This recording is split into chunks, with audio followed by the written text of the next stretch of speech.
Greetings and good evening, and you guys did a great job. Obviously, something's right. Either that or we all need to get buzzed because of what's going on in the world, or just you like what's going on. I do think you did a great job in filling the room, and that's really cool. It's very heartwarming for us because it's a challenging time in the world and a challenging time in the restaurant industry. So this is a really good validation that we got something here. So Steve, stand up just for a second. Steve is our wine educator. He's a wine merchant. He's a wine aficionado to the umpteenth degree. Behind him is Randy Roach. Randy's owns the vineyards in Middletown, and he's helped us get the wines in place with his lovely wife Holly. Okay, today we've got a little Chardonnay from Burgundy, a little Pinot Noir from Burgundy, and a Bordeaux from Bordeaux, and a sparkling wine from all over the place, right, Steve? Yes. It's kind of like a... The grapes are sourced from the whole country. The grapes are coming from all over the place. It represents France. But it drinks well, and that's one thing I just want to say. I mean, we're not anywhere near the top of the scale in the wine ladder.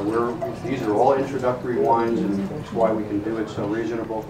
But they're great drinking wines, and they really are very nice for what we're doing here. And Steve's going to talk a lot more about that. But.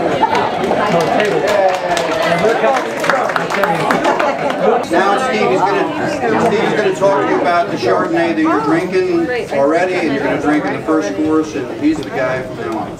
Okay. Hi folks, it's my pleasure to be here at the Blue Parrot. Tonight we're tasting the wine and the cuisine of France, which is my favorite, hands down. I love French wines, I love the food, and Italian right there behind it, just a hair behind it. But France worldwide is known as the mother country of fine wine, where Italy is known as the mother country of wine, period. And what's happened, and just a little touch on history, is in ancient times the Greeks brought grapes over to southern Italy. They started expanding it there, they started making the wines better and better. Then when the Roman Empire came into power, they started bringing wines and vines with them all through Europe as they conquered countries. In fact, I heard a story that somebody asked, why didn't they conquer northern England and go further into Germany, etc.? And the reason was, I heard, that they couldn't grow vines in that cold climate, so they figured, why even bother conquering? So I thought that was cool.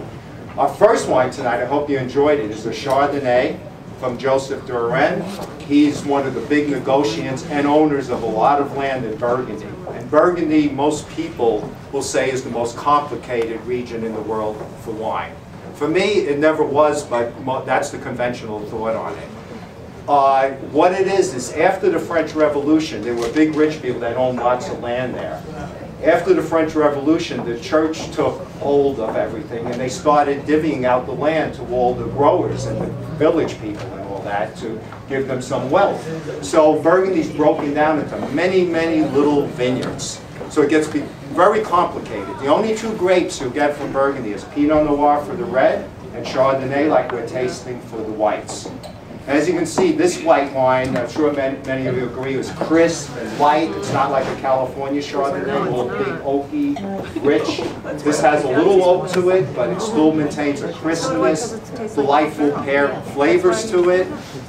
Joseph Duren, this is his house wine. This is his entry-level wine, which I still think is a great wine. I would drink any time.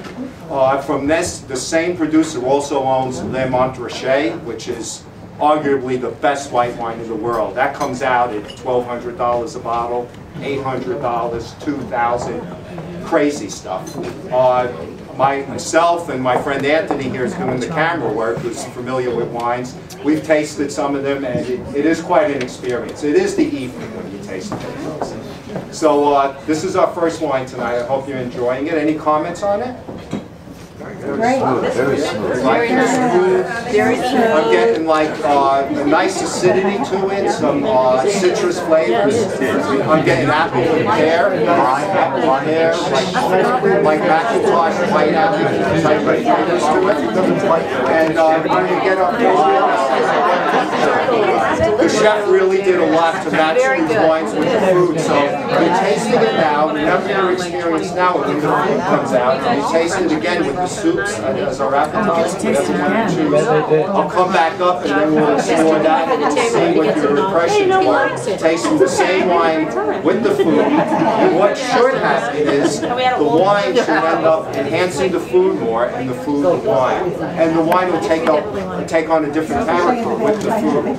And another thing, in France and in Europe, they don't drink wine without food.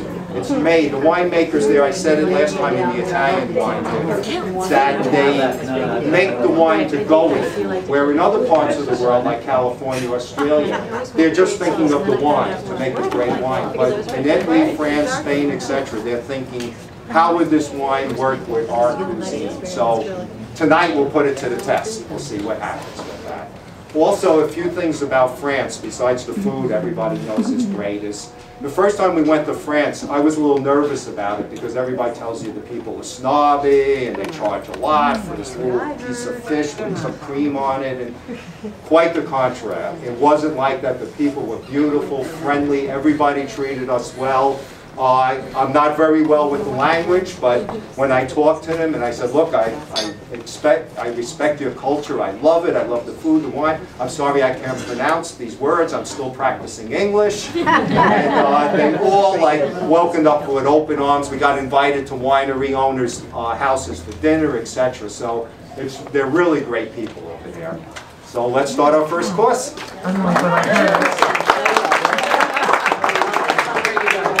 You